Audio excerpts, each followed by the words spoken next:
Olá, oitavo ano, tudo bem com vocês? Hoje, terça-feira, dia 5 de maio de 2020, é a nossa primeira aula do segundo bimestre. Então, hoje é a aula 1 do segundo bimestre. Eu quero que vocês peguem o seu caderno e o seu livro e quero propor algo para vocês. Para ficar bem organizado o seu caderno, eu quero propor que vocês façam uma abertura no segundo bimestre. Essa abertura você vai criar, fazer um desenho bem criativo, inspirado em algum artista ou algum movimento que você já aprendeu na minha aula. Combinado? Capriche, use a criatividade. Seu desenho pode ser de uma única cor, usando várias cores, bem colorido, vai ficar a seu critério. E eu também tenho um aviso bem importante para você. Hoje a nossa aula está dividida em 2 vídeos. O primeiro vídeo é esse que você está vendo aqui agora, que nós vamos falar sobre o conteúdo do livro. E o segundo vídeo é uma aula especial sobre o Dia das Mães, porque agora no próximo domingo, dia 10, é comemorado o Dia das Mães. Nós não poderemos deixar essa data passar em branco. Então eu fiz um vídeo especial, tá? Então quando terminar essa aula, acesse o outro link que está aí na descrição e assista a aula do Dia das Mães. Lá eu estou falando um pouco sobre algumas obras de arte, algumas homenagens que os artistas fazem a essa figura materna. Lá também eu estou ensinando passo a passo de 2 cartões, tá? Diferentes, super fáceis e que você vai usar pouquíssimo material. Aquele que você tem em casa, aquela sobra de papel, tá bem interessante. E no final do vídeo tem uma surpresa que eu acho que vocês irão gostar, tá bom? Então assista o vídeo até o final. Agora vamos para a nossa aula do livro. Pegue aí o livro. Vamos então para o conteúdo de hoje. Nosso conteúdo de hoje: a palavra, tradução simples da arte e a arte da palavra. Esse conteúdo está no livro, da página 28 até a página 34. Abra seu livro, então, na página 28. Você já parou para pensar quantos significados uma única palavra carrega? Uma mesma palavra pode trazer diferentes lembranças, ou não lembrar nada para pessoas diferentes. Com as palavras híbridas propostas nesse trabalho de Jorge Mena, essas possibilidades de interpretação se multiplicam. Então eu vou falar um pouquinho sobre o trabalho desse artista. Jorge Mena, ele é artista visual e pesquisador, que envolve no seu trabalho desde leituras, a palavra, a escrita e a crítica. Jorge também é professor adjunto no Instituto de Arte da Universidade Estadual do Rio de Janeiro. Então, Jorge, eu vou explicar um pouquinho melhor como que funciona esse trabalho dele, que tem por título Desleituras. Ele disponibiliza diferentes tapetes, parece aqueles capachos que nós colocamos na porta de casa. Então ele disponibiliza esses tapetes com várias palavras híbridas. Mas o que são palavras híbridas? Vamos relembrar? Hibridismo é quando, no processo de formação de uma palavra, se utiliza elementos de línguas diferentes. Então, é uma mistura de línguas. Ou seja, uma parte da palavra provém de um termo de uma determinada língua, enquanto outra parte da palavra vem de outra língua. A maioria das palavras híbridas que encontramos no português são uma mistura dos idiomas latim e grego. Por exemplo, a palavra sociologia é híbrida, pois o termo sócio tem origem latim. E já o termo logia é uma palavra grega. Então, relembraram? Então, ele coloca essas palavras disponíveis para o público poder escolher. Então, ele permite que o público interaja com a sua obra de arte ali. Então, aqui vocês podem ver até as crianças participando, né, nesse dia de exposição. Eles estavam indo na exposição, uma turma de educação infantil. E aqui eles estão interagindo com a obra. Então, ele permite que o espectador utilize uma dessas palavras para colocar na obra que ele acha que se encaixe. Por exemplo, a palavra desistir. Ah, eu acho que aquela obra, vamos supor que ele disponibilizou aqui, ela combina com a palavra desistir. Já para outro, talvez a palavra desistir não se encaixe naquela obra. Então ele faz essa interação, né? Ele busca a opinião do público. É bem interessante, porque quando você participa da obra, é legal que parece que você está ali, você se envolve muito mais, né? Essa instalação artística é bem legal, é bem interessante, porque ele traz até um tema, né? A palavra, quando nós falamos de língua portuguesa, a palavra, às vezes, o aluno acha, muitas das vezes, às vezes, desinteressante. Então, ele está trazendo a arte com essa ligação com o português, que é bem interessante. Acaba estimulando até muito mais os alunos a aprenderem, a pesquisar um pouquinho mais o significado de cada palavra. É um projeto muito legal, que tem atingido muitas escolas, muitas crianças. Agora, vamos aqui para a página 29. Sobre o tema penso. Essa palavra marcou a minha vida. Já que nós estamos falando de palavra, qual a palavra que marcou a sua vida? Anote aí, mas eu quero saber por quê. Então, uma única palavra que marcou a sua vida. Tá? Em breve estaremos juntos e cada um irá poder falar com essa palavra. Agora embaixo, construa uma teia de palavras significativas para você e registre no esquema abaixo. Após refletir sobre elas, mostre aos seus colegas quais as palavras são importantes para você. Então, nesse exato momento, você vai fazer aí o seu livro, mas como essa, quando fizermos a correção em sala de aula, você vai poder falar. Então, você irá escolher 10 palavras significativas para você, tá? 10 palavras que pode ser de acordo com o seu dia a dia hoje, pode vir no decorrer, desde o seu nascimento até hoje, vai ficar a seu critério. Então, coloque aí suas 10 palavras. Vamos agora para a página 30. Vamos falar um pouco a arte da palavra. Muitas vezes, as pessoas procuram professores de redação escolar, escrita criativa ou de redação empresarial à espera de fórmulas prontas que facilitem a obtenção de uma boa nota, a construção de um bom livro ou um bom desempenho profissional. Essa atitude denuncia uma grande falta de coragem. O autor aqui desse texto adaptado de Gabriel, que é esse livro, é um texto do livro, tá? A Arte da Palavra.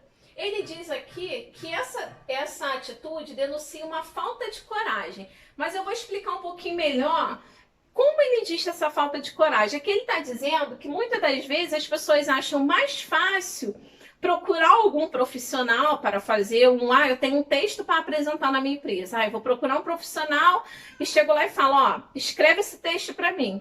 Do que pegar e ele mesmo tentar procurar as palavras que ele não saberia o significado e ir para um dicionário. Então, quando ele está relacionando essa falta de coragem é em relação a isso.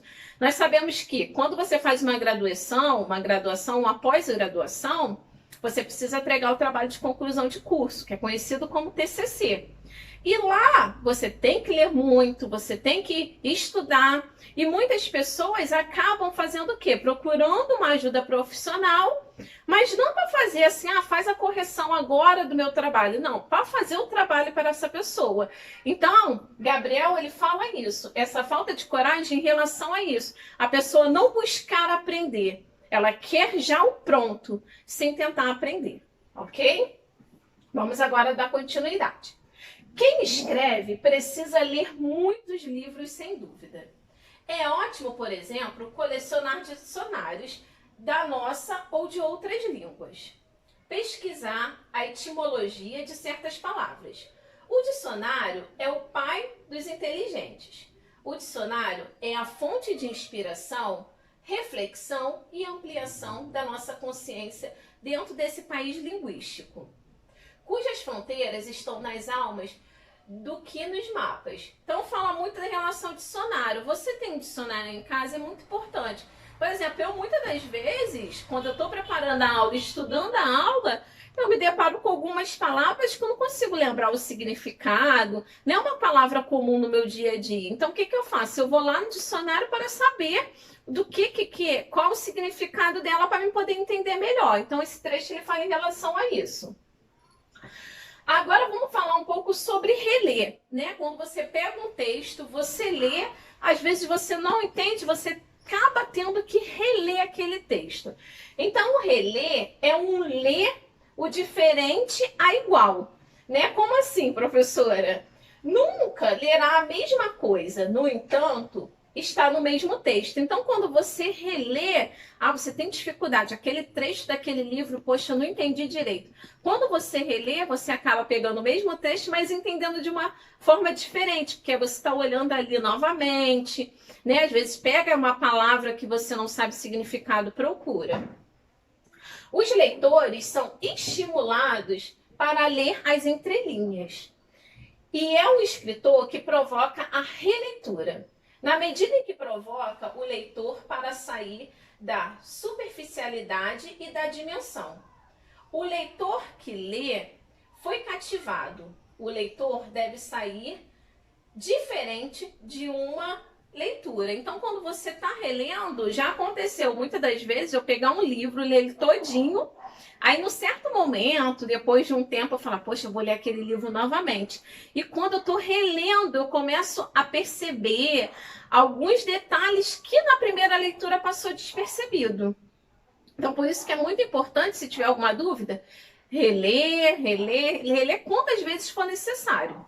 Finalizando agora a página 30, o texto, a arte de escrever, ele é um verdadeiro abrir de olhos para o uso da palavra escrita. Por meio dela, compreendemos o mundo e podemos descobrir como as outras pessoas constroem as suas histórias.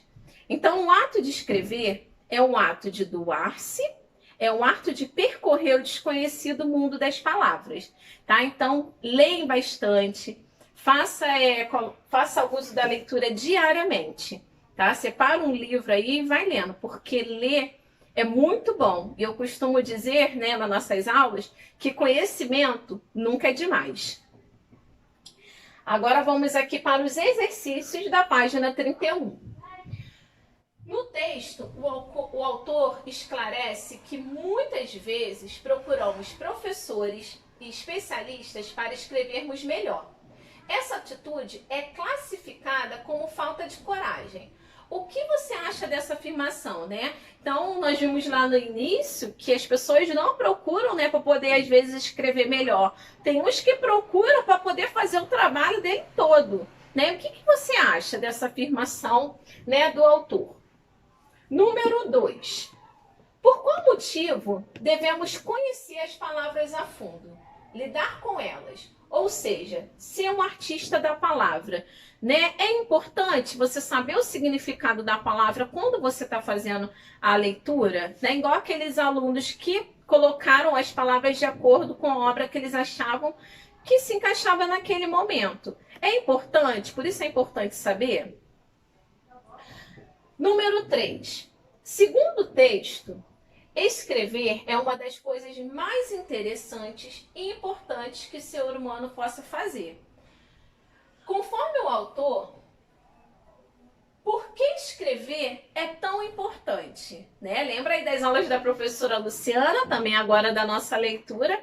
Eu sei que sua resposta vai ficar bem legal, né? É muito importante mesmo, mas escreva na hora que nós fazermos a correção, eu vou falar um pouquinho mais sobre isso.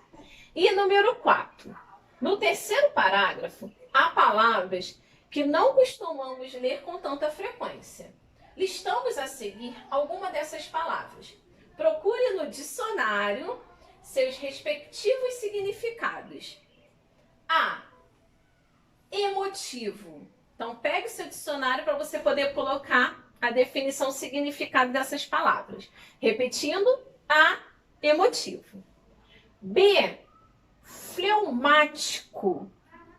C. Imaginativo. D. Intuitivo. Passando agora para a página 32, dando continuidade. E. Irônico. F, misantropo. G, amorfo. H, colérico. I, cético. J, cínico. E K, altruísta, ok? Coloque aqui os significados de cada uma delas. Número 5. Você já ouviu falar em acróstico? Acredito que sim, né? Os acrósticos são formas textuais em que a primeira letra de cada frase ou verso forma uma palavra ou frase. Pode ser simples, com frases ou palavras que não tenham ligação entre si, ou podem ser o encerramento de uma poesia. Aqui vocês têm um exemplo, por exemplo, a palavra vida. O acróstico da palavra vida ficou verdes, né, da letra V, do I, iguais, da letra D, desejamos, e do A, amar. Ok? Assim forma um acróstico. Agora, vocês irão criar acrósticos para as palavras abaixo. A primeira palavra, criar. A segunda, arte. E a terceira, liberdade. Bem fácil, né? Usem a criatividade. E número 6 da página, nós estávamos na página 33, página 34, número 6. A leitura é um modo de ver e uma forma de viver. Você concorda com essa afirmação? Justifique. Você acha que a leitura é um modo de ver e uma forma de viver? Se concorda, por que você concorda? E se você não concorda, eu também quero saber o porquê. Anote aí no livro. E número 7, a escrita e a leitura são dois de vários meios que usamos para nos comunicarmos e expressarmos. Quais são as outras formas de expressão que você conhece? Né? Então, quais são as outras formas de expressões por meio de nos comunicarmos um com os outros? Nós vimos aqui que a leitura é uma delas. Então, anote as outras. Se aqui o espaço não for suficiente, você pode anotar no caderno, tá? Pode botar lá número 7, página a página e anotar. Não só nessa pergunta, não. Se você tiver outras perguntas no texto que você acha, poxa, tá, a linha, tem pouca linha aqui, eu quero colocar um pouco mais, é só você escrever lá no seu livro, no caderno, você vai saber que a resposta está no caderno. Tá? Por hoje é só. Nos vemos no próximo vídeo do Dia das Mães e depois tem um terceiro vídeo com a correção. Fiquem com Deus e até terça-feira que vem.